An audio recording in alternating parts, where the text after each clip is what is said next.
welcome to today's ASAP conversation.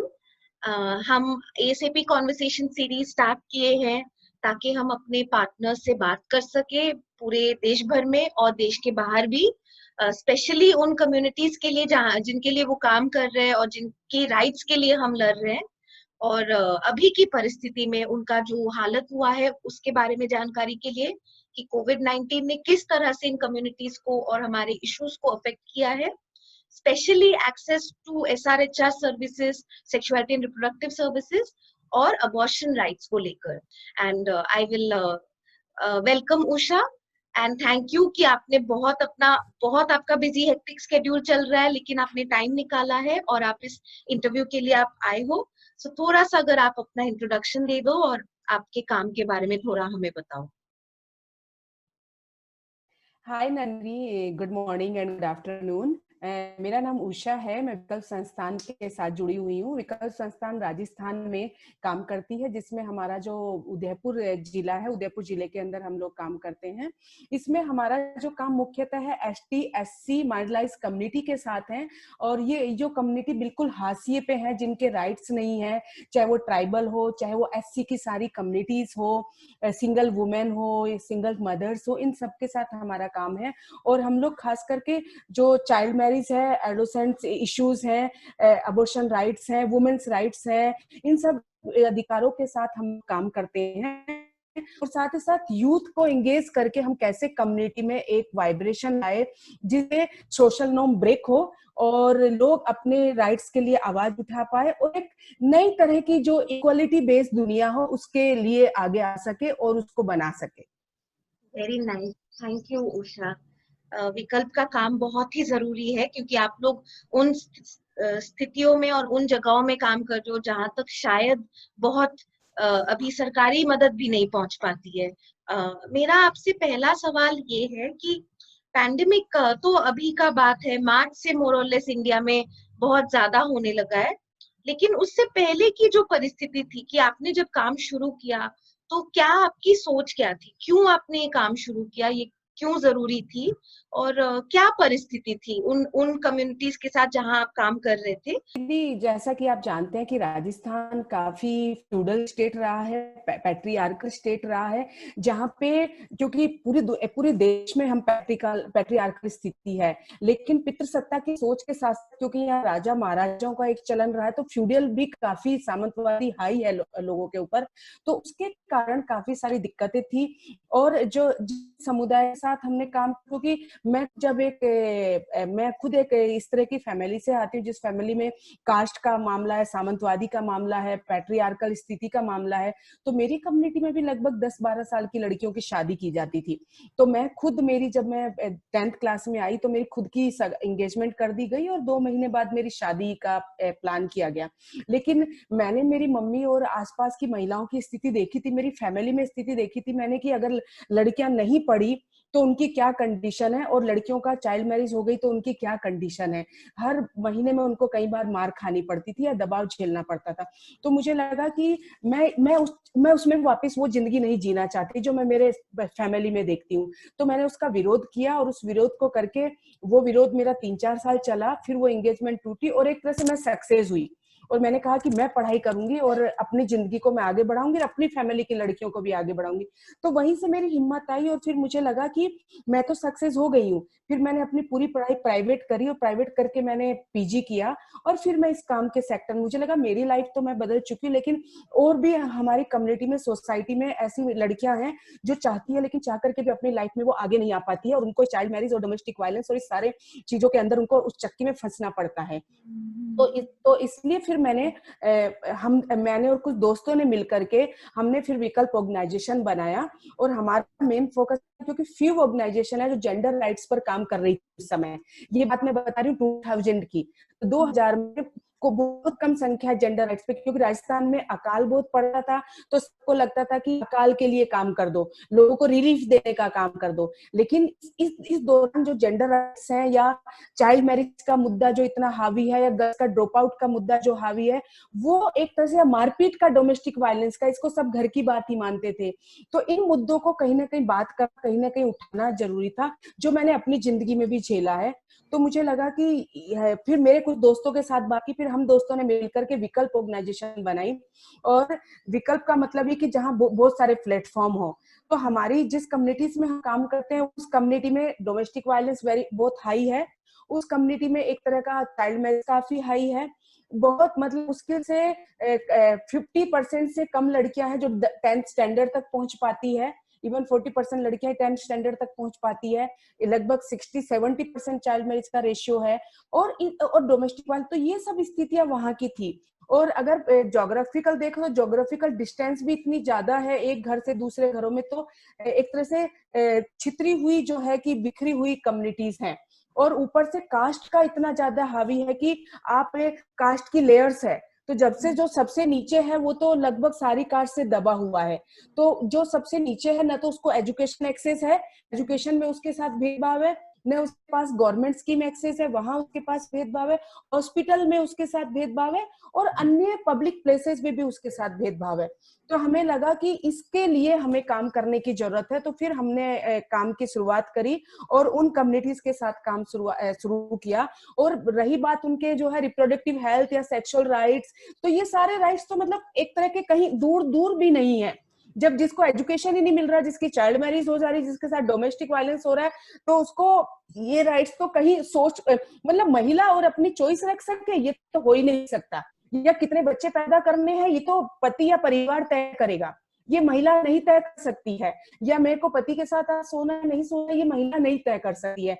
तो ये तो कहीं दूर सपने जैसी बात थी उन कम्युनिटीज के अंदर। और अगर मुझे प्रेग्नेंट हो गई हूं तो मैं अपना अबॉर्शन करा सकूं, ये तो मैं सोच ही नहीं सकती।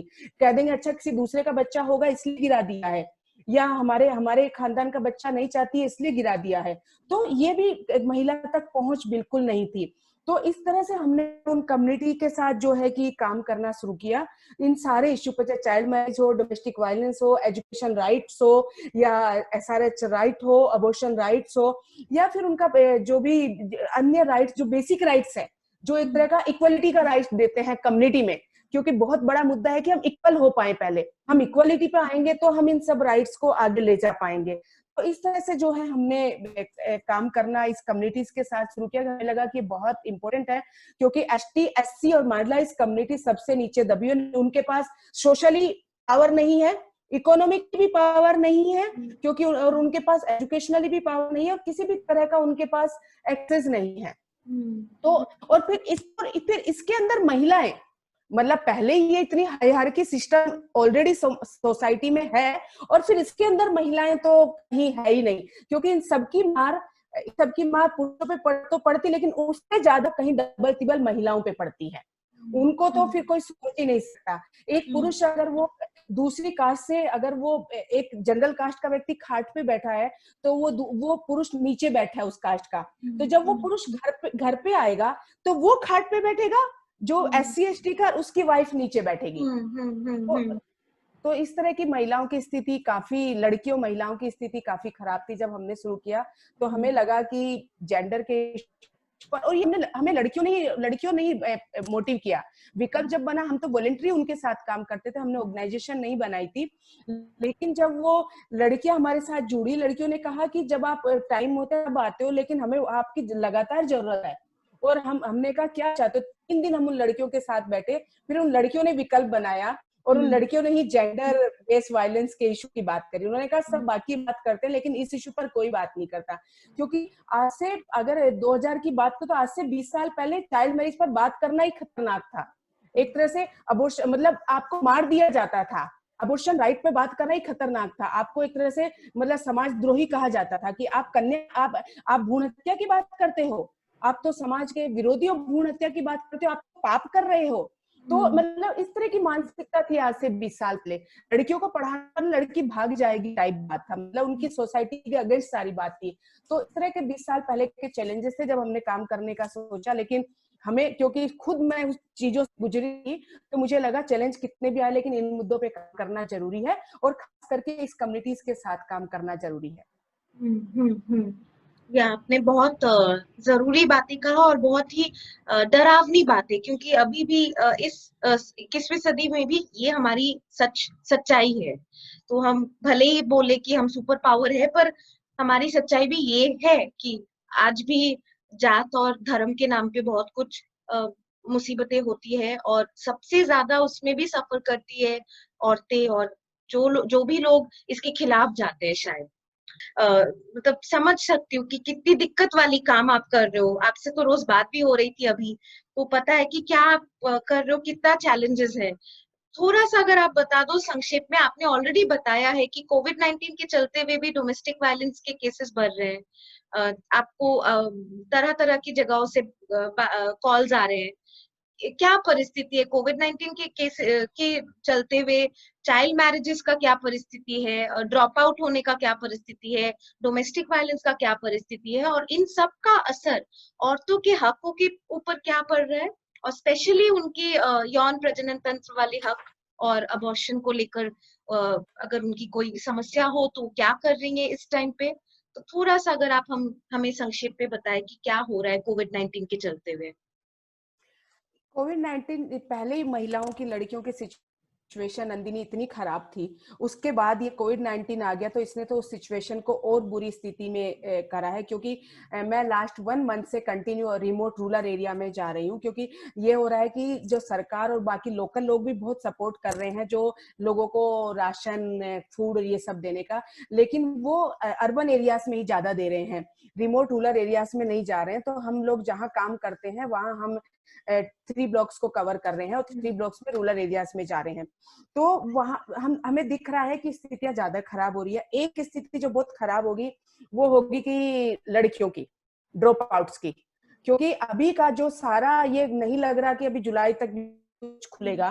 तो 3-4 महीने की जो स्थिति है, इन 3-4 महीने के बाद हम देखेंगे कि लड़कियों का एजुकेशन ड्रॉप आउट रेट बहुत ज्यादा गिरेगा, बहुत ज्यादा जाएगा। अभी मैं गांव में लड़कियों से जब बात कर रही हूँ तो पढ़ाई हो नहीं रही है, सरकार कह रही है ऑनलाइन पढ़ो, पर जिनके पास फोन ही नहीं है वो क्या ऑनलाइन पढ़ेंगे? कौन से ऑनलाइन की बात सरकार करी? राजस्थान सरकार ने भी कहा है कि वो रेडियो पे प्रोग्राम चलाएगी, पर रिमोट एरिया में कहाँ रेडियो की फैसिलिटीज है?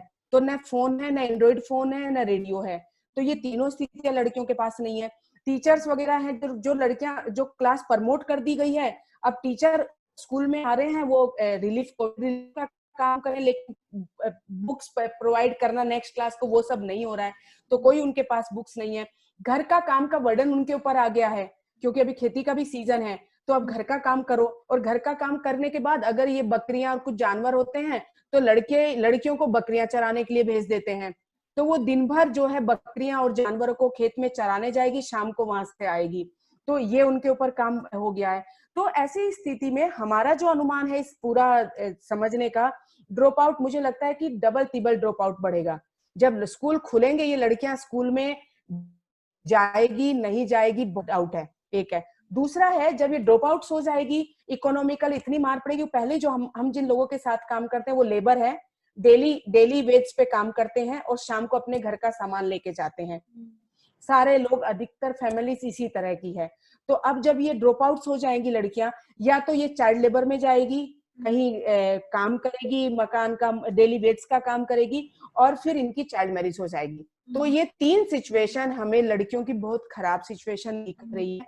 ये दूसरा है, तो न्यूट्रिशन की बात है एक तरह से। मतलब अब जब घर में पहले ही सामान नहीं है, सामान कम है, फूड नहीं है, फूड कम है, और बाकी कुछ और चीजें मिलती थी वो भी नहीं मिल रही है, तो ऐसे में पहले तो घर का पुरुष और आदमी ही खाएगा, तो जो बचा कुचा होगा फिर वो लड़की और हेल्थ का मामला है, न्यूट्रिशन का, वो भी मुझे लगता है कि हेल्थ भी लड़कियों की काफी डाउन होगी। तो उस हेल्थ को भी एक तरह से देखने की जरूरत है। दूसरा है कि जो डोमेस्टिक वायलेंस है वो भी कहीं ना कहीं महिलाओं के साथ बढ़ रहा है। और अब जब ये अभी तो पहला ही महीना था, तो अभी इतना फिर भी नहीं पता चला है, कुछ कुछ केसेस आ रहे हैं, लेकिन जैसे अब ये बढ़ रहा है पीरियड, क्योंकि जो एक महिला से मैं बात करती गांव में, इनका क्या स्थिति बोले कि उसका पति मारपीट नहीं करता है, लेकिन उसने कहा कि अभी जो ये काम करते थे कहीं कहीं उधारी थी, तो अब उधार के लोग है ना पैसा मांग रहे हैं, तो उधार के लोग पैसा मांग रहे हैं, तो हमारे पास तो काम धंधा नहीं है, तो पैसा नहीं दे पा रहे हैं, तो दिन भर दिमाग में वो टेंशन भी रहती है कि किसी उधार वाले का फोन आ गया तो अभी क्या जवाब देंगे, पैसा कहाँ से लाएंगे। तो जो मेंटल हेल्थ है, तो मेंटल हेल्थ ऐसे खराब हो रही है आदमी की, फिर वो किसी तरह से औरत पे फ्रस्ट्रेशन निकाल रहा है। तो औरत का भले वो मारपीट नहीं, लेकिन जो वर्बल फ्रस्ट्रेशन है, वर्बल जो मेंटल हेल्थ है, वो भी महिला का डाउन हो रहा है। तो इस तरह से भी मतलब एक तरह से मारपीट का वायलेंस है, फिर मेंटल हेल्थ का वायलेंस है, फिर ये आगे आगे क्या होगा, आगे क्या होगा, ये जो है कि आगे काम होगा कि नहीं होगा, ये एक तरह से मेंटली प्रेशर है। तो कहीं ना कहीं डोमेस्टिक वायलेंस भी बढ़ेगा। और रही हेल्थ का इश्यू, जो SRHR है और जो अबॉर्शन राइट है, वो तो अभी जब मैं कह रही हूँ कि महिला अगर कभी अबॉर्शन कराने के लिए जाने की बात, तो कहीं ना कहीं गाड़ियों पे, क्योंकि उनके पास प्राइवेट खुद के व्हीकल्स तो नहीं है, तो वो कहीं ना कहीं बस वगैरह में, तो अभी तो बस सारी बंद है, ऑटो बंद है, तो वो एक तरह से अबॉर्शन कराने तो नहीं जा सक रही है। और अभी तो हस्बैंड कंटिन्यू घर में ही है, तो अधिक चांसेस है कि वो कंसीव कर रही है, और कंसीव करके कोशिश करेगी कि 1-1.5 महीने तक कर रही है कि जो उनका गुड़ को उबाल के पीना है, या कुछ और चीजें, गर्म चीजें, अजवाइन उबाल के पीना है, तो घर के साधन है वो ही वो कर रही है, क्योंकि अब तो मेडिकल तक भी उनकी अप्रोच नहीं है। और जो नर्स वगैरह गांव में आती है, वो सिर्फ कोविड का ही काम करते हैं। नर्स वगैरह अभी उनको कोई दवाई देने का या वो काम नहीं करेंगे, कुछ भी कहो तो कहते हैं अभी तो कोविड रिलीफ चल रहा है, हम दूसरा चीजें नहीं देखेंगे। तो अभी जो इसलिए अभी जो अबॉर्शन होने का महिलाएं कर पाए, वो बिल्कुल स्थिति में नहीं है। घर की चीजों से अगर हो जाएगा तो हो जाएगा, नहीं तो जो संख्या है उनके पर लोड है बच्चों का, वो लोड भी उनके पर काफी बढ़ रहा है। मैं अभी एक हॉस्पिटल के हालत है कि एक महिला ने अभी बच्चेदानी का ऑपरेशन कराया था, उसके कुछ प्रॉब्लम, तो वो परसों मेरे को मिली थी, तो उसने कहा कि मेरे को दर्द हो रहा है, लेकिन मैं हॉस्पिटल कैसे जाऊं, हॉस्पिटल तो दूर है, उदयपुर में उसका ट्रीटमेंट करवाया था, तो मेरे को डॉक्टर देखेगा नहीं देखेगा, जाऊं भी कैसे, जाना बंद है, जाने को मना ही है, तो मैं जा भी नहीं सकती, मैं क्या करूं, आप मेरे को कोई गोली ला दो। तो मैंने कहा ऐसे तो मैं गोली नहीं दे सकती आपको, क्योंकि बच्चेदानी का मामला है, तो आप ये आपकी स्लिप लेके जाओ, और आपकी स्लिप लेके आप उदयपुर हॉस्पिटल जाओ, तो आपकी स्लिप पुलिस को दिखाओगे तो पुलिस आपको रोकेगी नहीं। तो मतलब ऐसा भी है कि जहां महिलाओं की इतनी परेशानी, लेकिन वो नहीं दिखा पा रही है। तो ऐसे में अबॉर्शन राइट, जिसको कम्युनिटी खराब मानती है, पाप मानती है, और कम्युनिटी नहीं करने देती है, तो ऐसे में महिलाएं नहीं कर पा रही, और वो अनवांटेड प्रेगनेंसी को कंटिन्यू कर रही है। नहीं, थैंक यू ये सारे पॉइंट्स हमारे सामने लाने के लिए उषा, आपने बहुत अच्छे से पॉइंट्स हमको बताए हैं। आई थिंक ये सब हमारे लिए बहुत जरूरी जानकारी है कि क्या परिस्थितियां हैं उन जगहों में जो शायद आपके लाइव, आपके टीवी में नहीं दिखाया जा रहा है, और हालत काफी खराब है, स्पेशली यंग वुमेन के लिए, लड़कियों के लिए, औरतों के लिए हालत बहुत ही खराब है। और इसीलिए थोड़ा सा ये सारी चीजों के बारे में जानकारी हमारे लिए बहुत जरूरी था उषा। आपसे जस्ट अगला सवाल ये है कि जो भी आपने दिक्कतें बोली है ये पहले भी थी, कोविड-19 की वजह से और खराब हो गई। जैसे आपने अभी बताया, अबॉर्शन को पहले ही पाप माना जाता था, अब तो ये मतलब नहीं रहा, आपके हेल्थ सिस्टम में ये रहा ही नहीं कि औरतें जा सके, इसके लिए ट्रांसपोर्ट नहीं है, इसके लिए हेल्थ वर्कर्स भी जो गांव में आ रहे हैं वो भी नहीं इसको इम्पोर्टेंस दे रहे हैं। तो परिस्थितियां पहले ही खराब थी, कोविड-19 की वजह से एकदम और खराब हो गई है। इससे हम क्या सीख सकते हैं? क्या हमारी मेन जो डिमांड है, क्या हमारी मेन डिमांड हो सकता है अपने आप से, अपने समूहों से, अपने समाज से, अपने सरकार से, ताकि हम आगे जाके एक बेटर दुनिया बना सके? थोड़ा सा इसके बारे में अगर आप बताएं। इसके लिए हमें जो एक तो ये मुझे लगता है कि खुद हमें अपने आप से तो ये है कि हम कैसे एक जो मैकेनिज्म, चाहे ग्रुप है या फिर सरकार है, मतलब ऐसा एक मैकेनिज्म बने हमारे बीच में, जो मैकेनिज्म वुमेन्स राइट्स और SRHR राइट्स और इन सब राइट्स के लिए एक तरह से एक्टिव हो, जो मतलब किसी दायरों में चीजों को नहीं देखे, चाहे कास्ट का दायरा हो, चाहे कम्युनिटी का दायरा हो, या फिर वुमेन का दायरा हो, या किसी भी तरह का दायरा हो। अभी इन लिमिटेशन को ब्रेक करके मुझे लगता है कि हमें एक तरह का स्ट्रॉन्ग मैकेनिज्म अपने आप में बनाना चाहिए आपस में, जिससे हम एक दूसरे को सपोर्ट कर पाए कहीं भी हो चाहे। और वो मैकेनिज्म गवर्नमेंट का भी जितना स्ट्रॉन्ग होगा उतना ही बढ़िया होगा।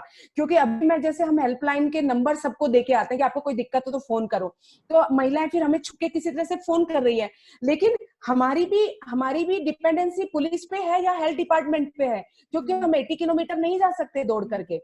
तो हमारी डिपेंडेंसी पुलिस और हेल्थ डिपार्टमेंट पे, तो वो अगर एक्टिव होंगे तो वहां उनको सपोर्ट मिल जाएगा।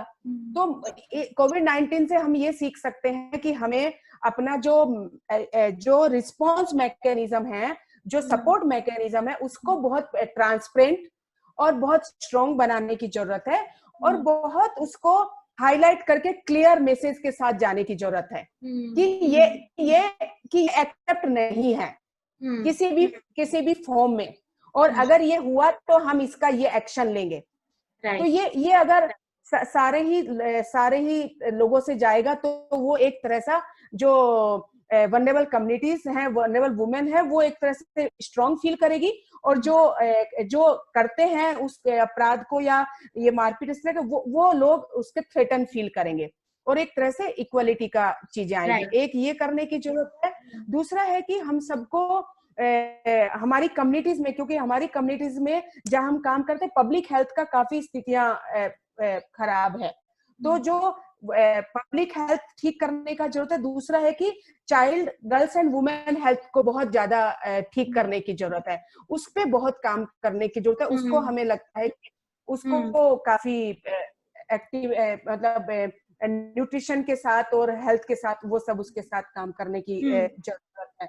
और यही हम ग्रुप में भी सोचते हैं कि ग्रुप में भी कैसा मैकेनिज्म बने जो ग्रुप एक दूसरे को गर्ल्स एंड वुमेन्स राइट पे सपोर्ट कर पाए, अबॉर्शन राइट पे सपोर्ट कर पाए। ऐसा अगर मैं ना कह रही हूँ मतलब मेरे ना का मतलब ना है, तो वो पूरी कम्युनिटी के लिए भी ना होना चाहिए।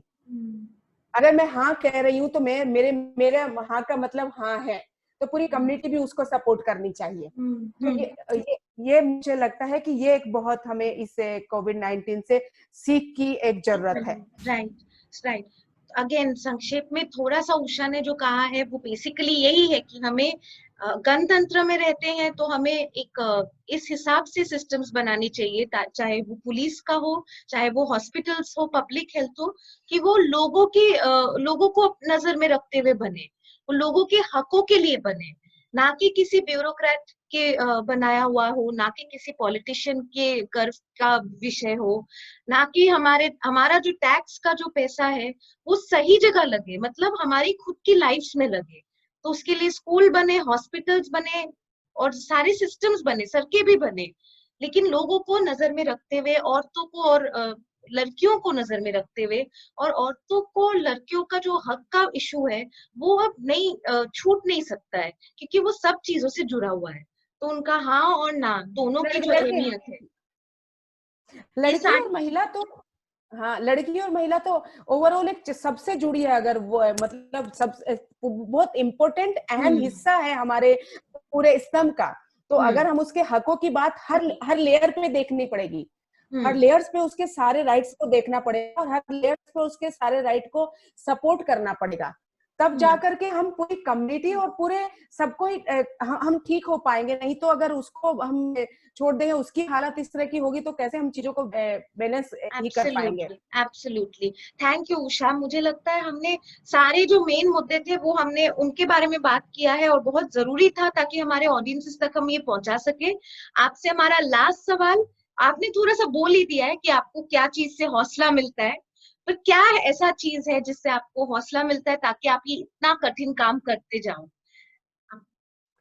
बहुत कठिन काम करते हो। हाँ, मुझे जो मतलब हौसला मिलता है वो बहुत जो लड़कियों और महिलाओं के साथ मैं जुड़ी हूँ, जिन लड़कियों महिलाओं की स्माइल को देख के मुझे बहुत हौसला मिलता है, उनको सपोर्ट करके बहुत हौसला मिलता है।